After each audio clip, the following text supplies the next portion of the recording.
RW Rojai.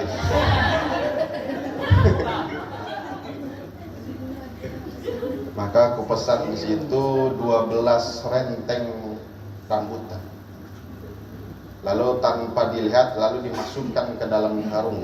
Pas nyampe di sini ternyata setelah dirapikan rambutannya plus semutnya ngikut. Jadi yang makan rambutan hati-hati ya, ada semutnya itu. Gitu. Karena emang udah dari akhir bawaannya manis, kalau ngeliat sesuatu yang manis pasti semut akan ngikut. Jadi nikmatilah kemanisan tuh pada malam hari ini.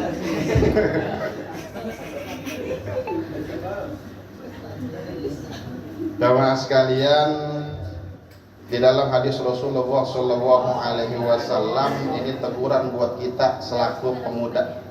Jam 11 kurang 20 menit. Fitrahnya kita di dalam Al-Quran surah ke-76 Al-Insan namanya. Apa? Al-Insan. Surah yang menceritakan tentang kita yang namanya manusia.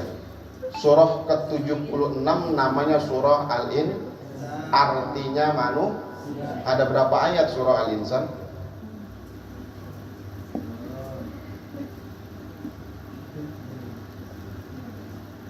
Berapa ayat ya?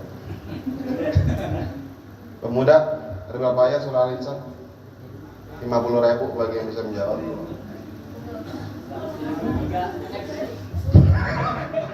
Ini kalau udah ngeliat Google salah juga apa kata ngerti.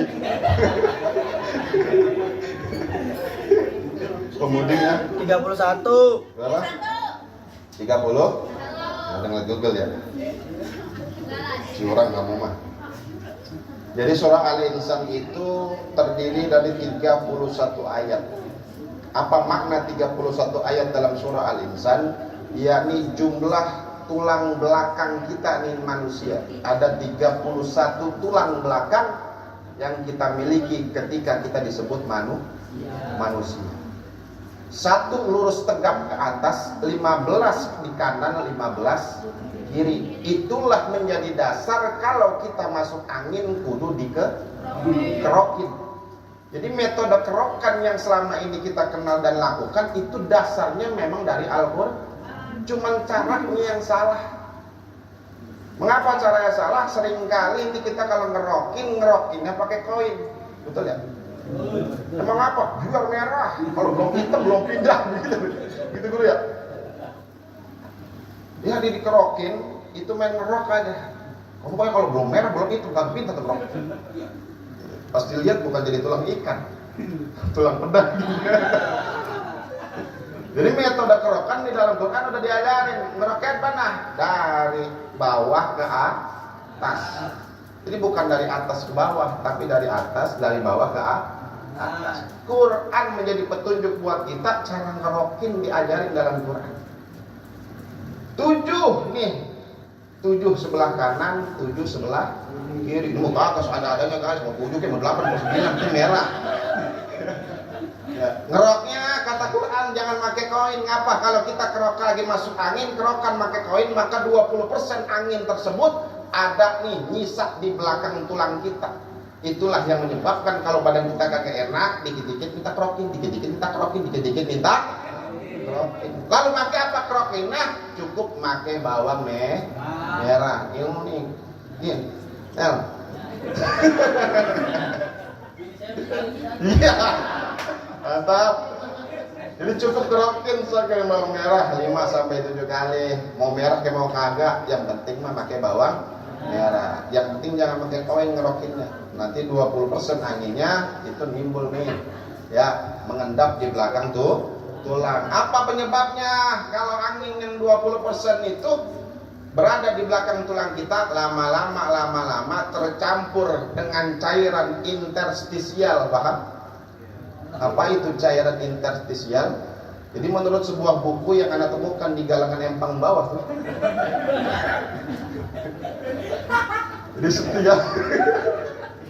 Jadi setiap makanan dan minuman yang kita lakukan, kita makan, kita minum itu di dalam tubuh kita diolah. Lalu sisanya seratnya, sampahnya namanya cairan interstisial.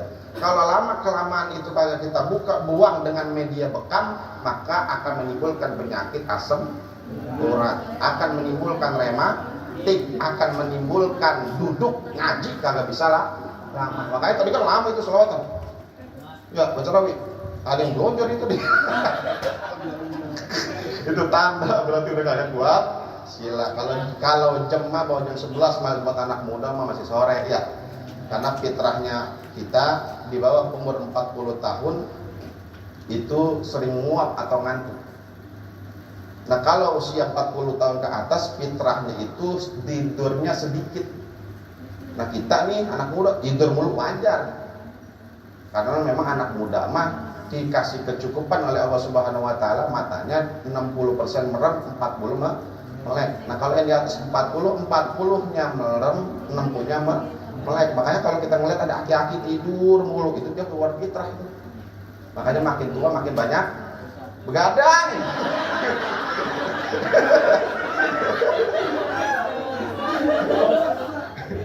Makin banyak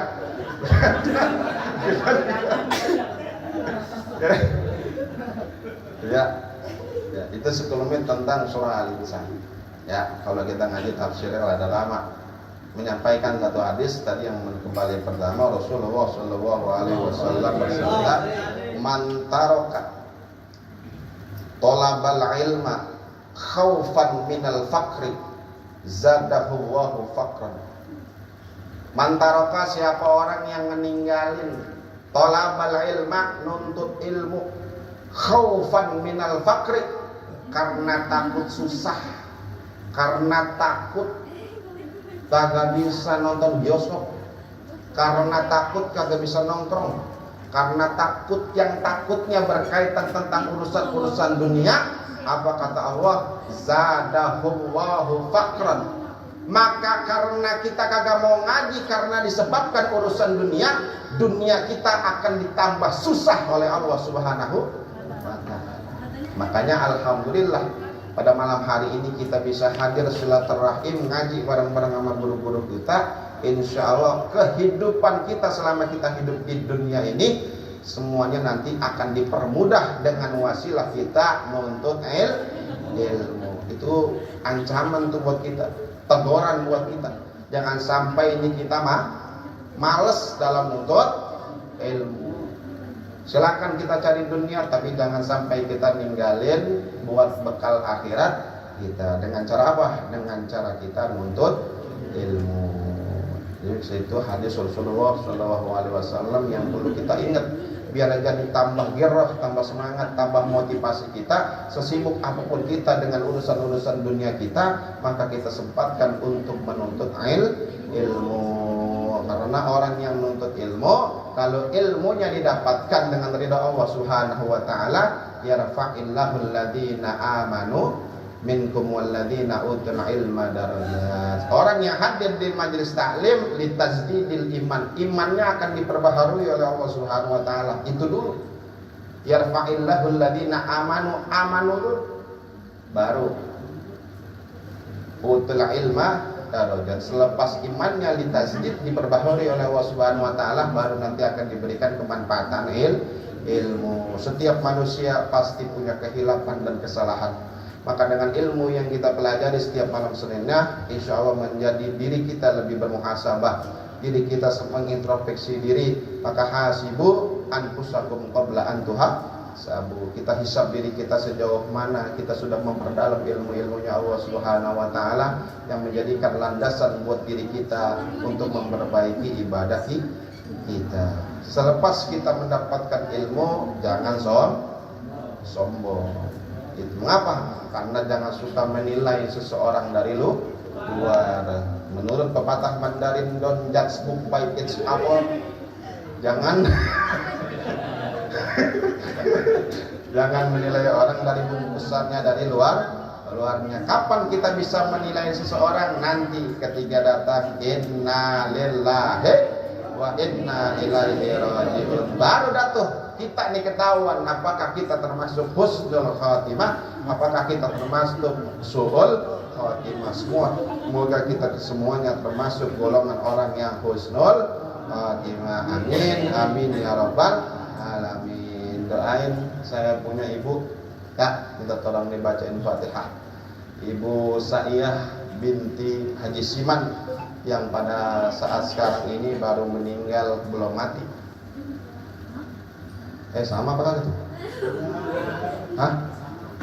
Baru meninggal belum? Sama apa kagak tuh? Hah? Ibu baru meninggal, Bu, belum mati. Betul nggak tuh ungkapannya? Jadi baru meninggal belum? Sama apa beda itu? Hah? Tidak sama.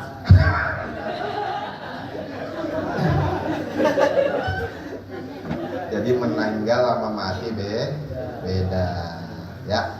Gitu. Kalau mati kullu nafsin dha'iqatul maut, setiap yang bernapas berjiwa pasti akan mati. Tapi kalau orang meninggal, idza jaa ajaluhum la yastakhiruna sa'atan wa la yastaqdimun. Kalau ajalun, saat batas tiba usianya di dunia ini sudah nyampe, maka disebutnya meninggal dunia. Makanya nih arwah hari kubur orang tua kita, kakek-kakek kita di kuburan mendengar ketika kita ziarah, kita ngucapin salam, uman kagak dijawab balik. Coba assalamualaikum ya hadiah. Salam. Lu baru mau ngaku cu. Kejimprak kita semuanya. Ya, jadi terus doakan kepada orang tua kita yang sudah meninggal dunia, kakek-kakek kita yang sudah meninggal dunia, biar di alam barzahnya senantiasa diampuni dosa-dosanya oleh Allah Subhanahu wa taala, dijadikan kuburnya raudhah min riyadil jannah, dan dijauhkan daripada kufrah min kufarin niran. Minta doanya, minta keikhlasan baca Fatihah ya. Buat para guru-guru kita, para jamaah semua, kita doain para orang tua kami, Ibu Saiyah binti Bapak Haji Siman, senantiasa almarhum di alam barzahnya, senantiasa diampuni segala kehilapan dan kealfaannya. Allah berikan rahmat serta maghfirahnya, kuburnya dijadikan raudhah min riyadil jannah, dan dijauhkan daripada hufrah min hufarin niran. Wa ma nawaina min nawaya shalihah ya rabbana ya rabbana ya rabbana ya rabbana haqiqha bisiril Fatihah. A'udzu billahi minasyaitonir rajim. Bismillahirrahmanirrahim. Alhamdulillahi rabbil alamin. Arrahmanir rahim. Maliki yaumiddin. Iyyaka na'budu wa iyyaka nasta'in. Ihdinas siratal mustaqim. Siratal ladzina an'amta 'alaihim ghairil maghdubi 'alaihim waladdallin. Amin. Amin ya rabbal alamin.